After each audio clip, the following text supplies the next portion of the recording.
Well, I remember day 3 of having that job.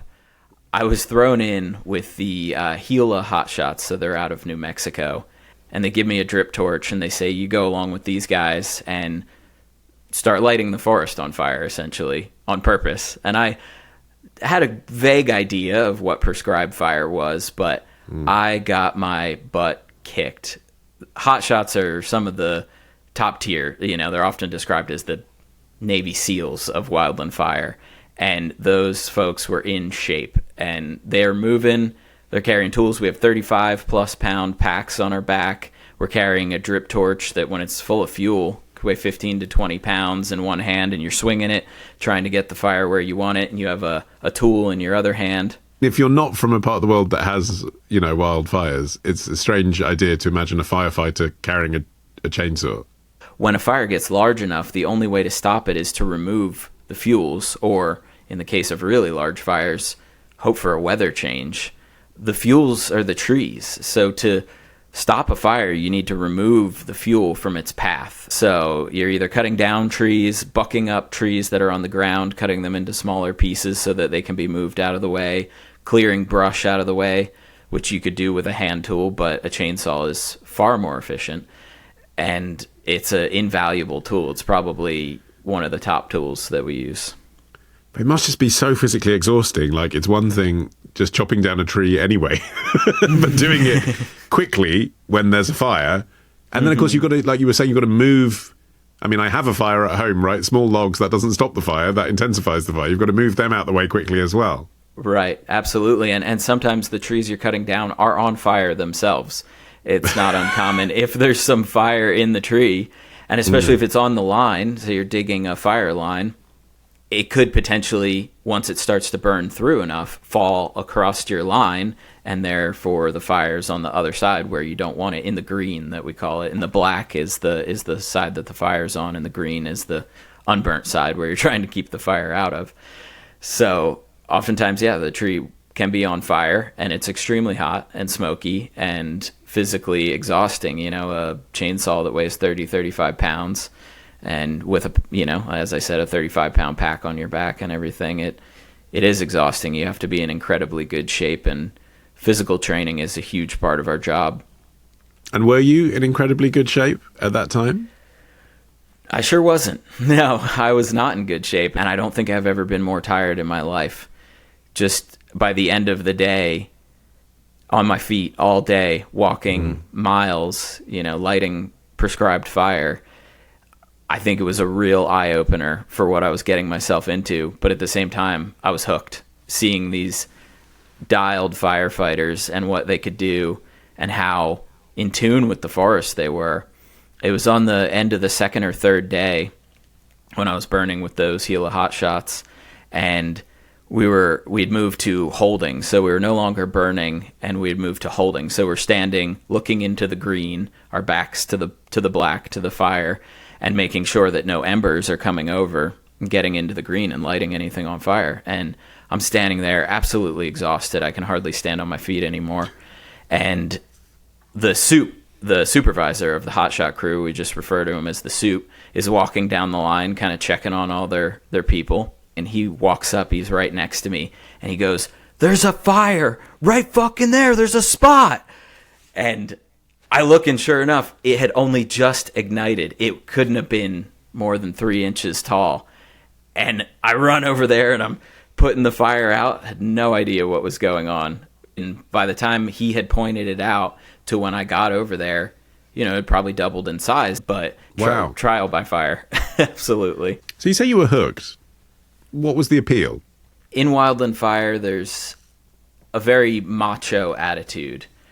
There's a fair few women in the field, but it's often men out in the forest, in nature, working with fire, doing hard work.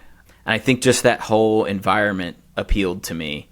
It had purpose, it had meaning, and it was working with a group of people that were motivated, fit, knowledgeable, and there's just something about working with fire in the forest that there's an adrenaline rush. Even when you're exhausted and you've been working hard, walking all day long, carrying tons of weight, there's just this, it's hard to describe, but it's this adrenaline rush that just gets you hooked. So that first season, I went up to Idaho, to Elk City, Idaho, which is extremely remote out in the forest. We were up there for 21 days with a Type 6 engine, which is essentially a pickup truck with 300 gallons of water on the back and a pump. And, you know, when you're working those long hours doing hard work, it can be incredibly exhausting, and your morale can get very low just day after day, you know, sucking in smoke and dust and dirt. You might not have a shower for sometimes those full 14 days. Where are you sleeping? In the dirt. We sleep. Oftentimes we're camping out in the dirt. Sometimes we do get to hotel up. If you're lucky, you get to stay in a hotel. But most of the time you're sleeping on the ground near the fire, potentially. Yes, you're never really away from the smoke then. Oftentimes you're not. And a lot of times where they'll set up camp on large fires, they have a ICP or incident command post, and camp will be there. And they're oftentimes in valley bottoms, and at night the smoke settles into the valley bottoms. And it can be tough. You know, you start to lose your voice. You start to just, everything reeks of smoke. And, you know, I see on the news, these people are like, oh, there's a fire nearby. Don't go outside. Don't do hard labor. Wear a mask. Right. It's like, those are the opposite of everything that I'm doing on the fire. Yes. Because we can't wear masks. We can't have respirators or oxygen tanks, because when you're doing that hard of labor and you already have so much weight on your back, just breathing with that sort of protection on your face becomes even more difficult than it already is. There's nothing worse than when you're on a fire, you get assigned to a steep piece of ground and you got to climb this hill every day to get up to where you're working. And these could be literal mountains that you're climbing. And you're on day 7 or day 8 and your legs are screaming. And you know, when you wake up in the morning, you got to go up that hill again and do it all over again. And then when you get to the top of the hill, you have to run a chainsaw and you have to dig line with a tool, and you have to do all these other physically demanding things. You're not just getting up there to look at the fire. You have to actually fight the fire when you get to the top. And it can be demoralizing, but at the same time, when you do the work and you accomplish the job and you can look back, and if that line holds, which is an if sometimes you'll put in that work for 14 days and the fire will come along, jump your line, burn up all your work, and you start over again somewhere else. But if the line holds and you stop the fire, it feels amazing. There's nothing like it to be able to say, like, we did that. We stopped that fire. That work that we put in for the last however many days and all that pain and suffering pays off. It's incredible. One of the scariest days I had on a wildland fire, we were working a fire. It had gone pretty large. It was, I think, 70,000 acres by the end of it. And we got out ahead of the fire, which is not a place you generally want to be in a running fire. We're trying to communicate our position, what was going on, and we kept just moving down this road as this fire is essentially progressing behind us at a fairly quick pace.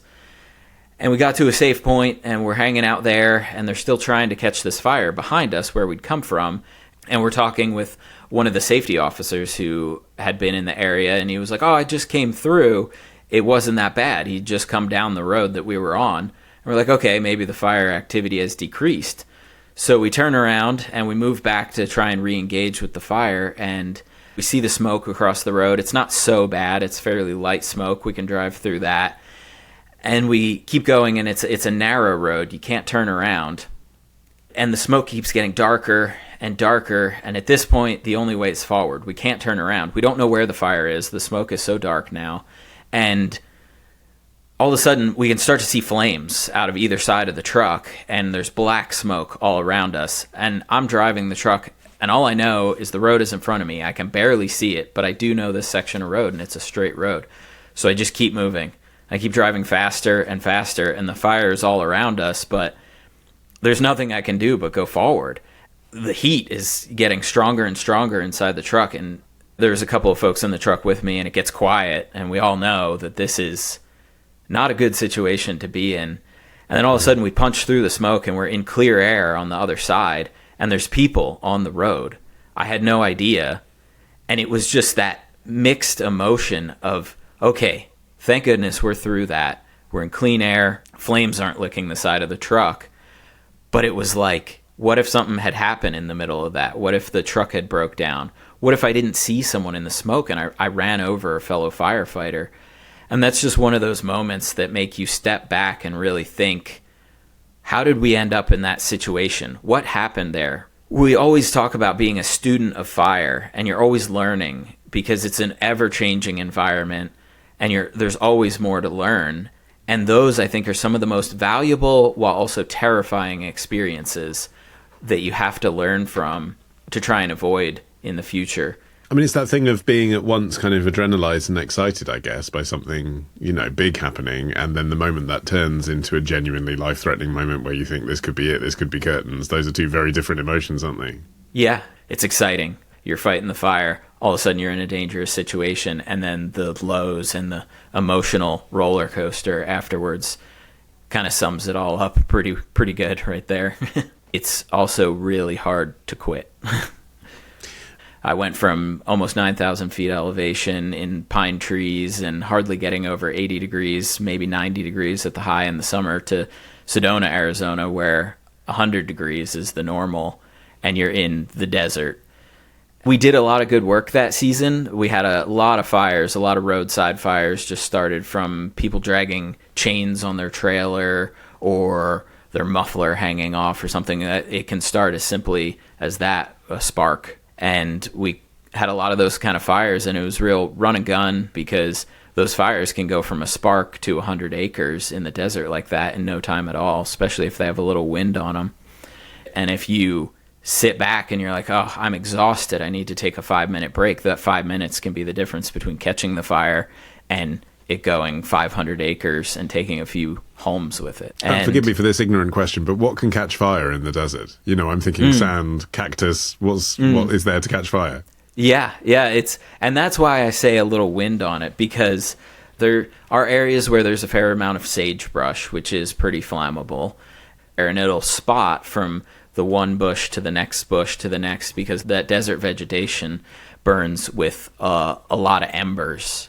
So it's extremely easy with a little bit of breeze on it for those embers to travel from one isolated bit of vegetation to the next. Our standard component when we'd hop out of the engine would be one person would grab the chainsaw, and we'd have our packs on. We'd both put chaps on. So over our long pants in the 100-degree heat of Sedona, we're putting on what is essentially Kevlar chaps. And that's in case the chainsaw, hits your leg, it will protect you. But they're very thick and very heavy. And so you put chaps on your legs, you have your 35-pound pack on your back with enough water to survive in the desert for a few hours doing hard manual labor.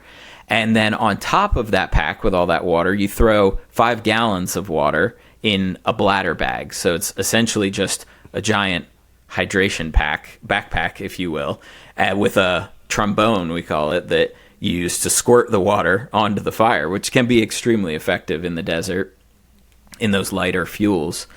And then with all that weight on your back, you go hike up whatever godforsaken hill you're fighting this fire on, and you sweat an incredible amount.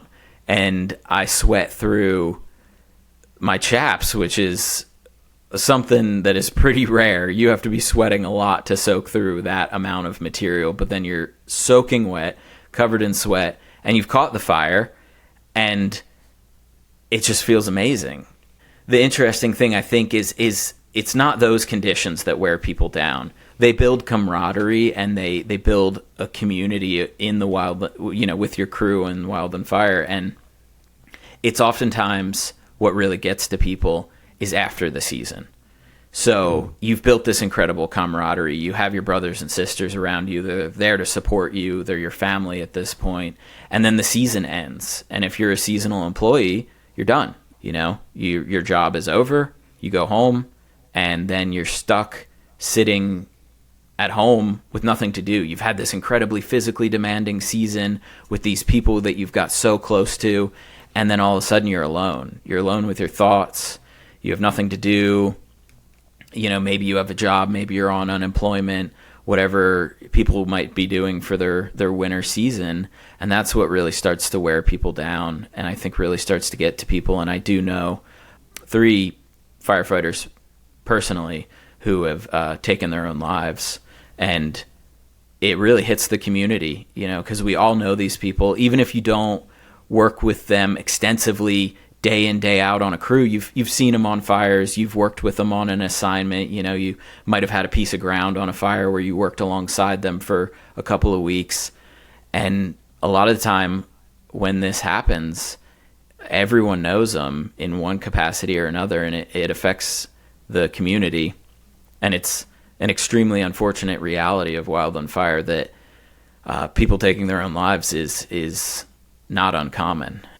I mean, it sounds a little bit like the armed forces when you describe it like that, with vets coming back from typically overseas and they've had a very adrenalized experience and then suddenly go back to civilian life. Mm-hmm. But that's quite well understood these days, isn't it? People understand that that's what happens when you come back from an extreme fighting situation. Do you think the public understand what you've just described is something that applies to wildfire fighters as well? I don't think so, because people don't really understand what wildland firefighters do often. On the news, you see, you know, video footage of the structure firefighters spraying hoses from the road, you know, spraying water at a burning home. But it's very, very rare that you get a glimpse into what the actual wildland firefighters in the forest are doing, because reporters either can't get there or they don't want to get there. It's extremely difficult to get to where these folks are working. And you'll see the aerial firefighting, the helicopters and the planes and the sort of glorified things of it. But the people on the ground doing the hardest work are the least recognized, in my opinion. When I was working with the Grand Canyon on the helicopter crew there, we were mainly a search and rescue platform, and I went on a river trip in the Grand Canyon. I was fortunate enough. I had a friend who got a river trip in the Grand Canyon, and she called me and she said, hey, I have a +1 to go on this river trip. Do you want to come with me? I said, absolutely. That's a once-in-a-lifetime experience. I'd love to do that.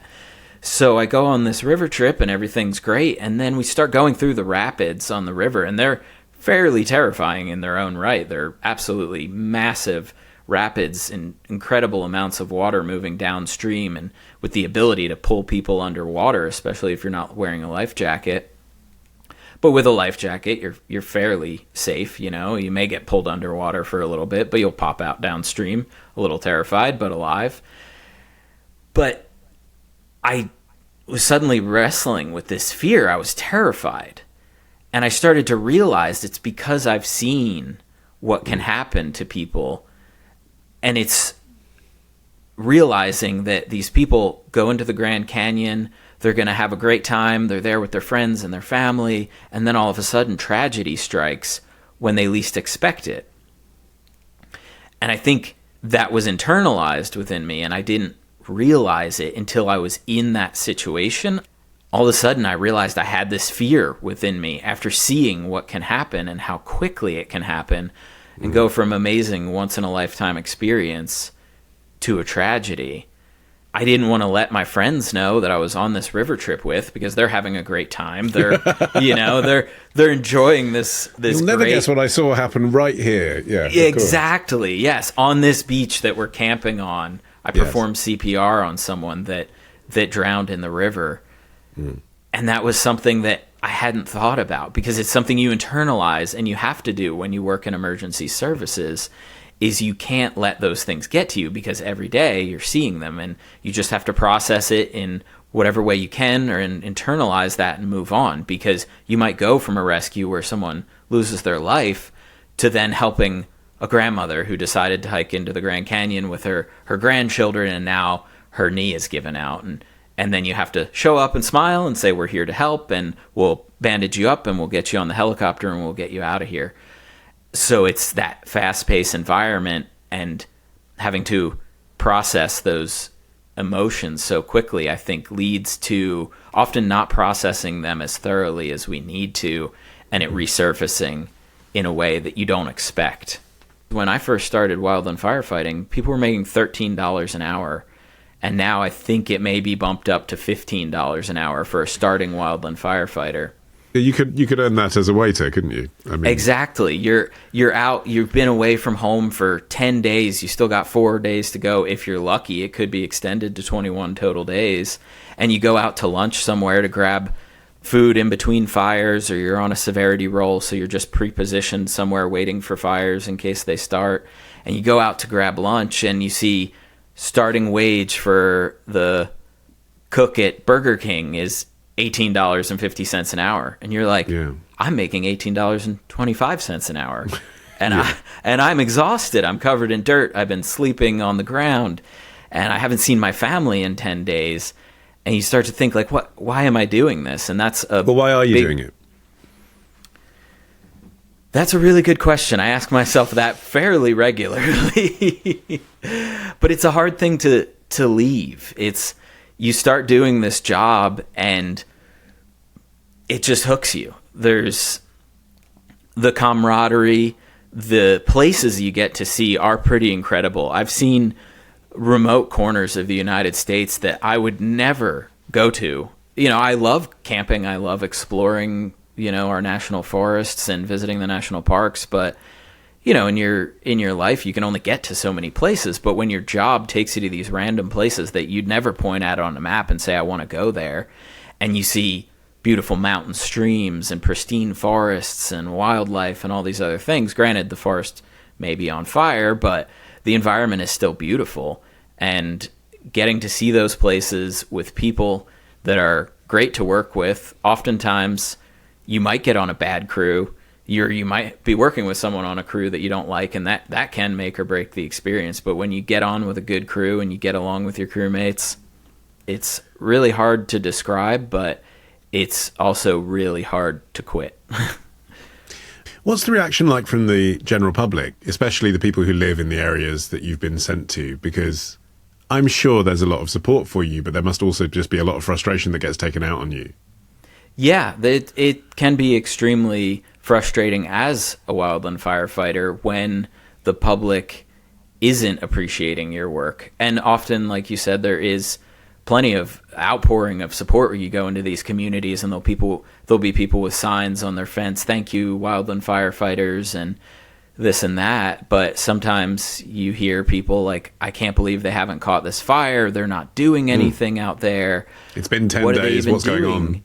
Right. Exactly. This fire just keeps getting bigger and there's 1,000 firefighters. What are they doing? They just need to stop this thing.